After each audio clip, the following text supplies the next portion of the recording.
How to sign in to your Gmail account without phone number. Hello everyone. In this video, I will show you how to sign in to your Gmail account without phone number. To start the process, open your Gmail application on your mobile device. Now tap on profile icon on your top right. Here tap on add another account. After that, tap on Google. Now tap on create account. Here select for myself. Now type your first name. Then enter your surname. Tap on next. Now enter your birthday. Then enter your gender. Tap on next. Now create your Gmail address for signing in to your Google account. Here tap on next.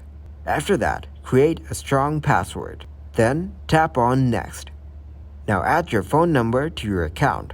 This is how you can sign in to your Gmail account without a phone number. Thank you guys for watching this video. Hope you got some value.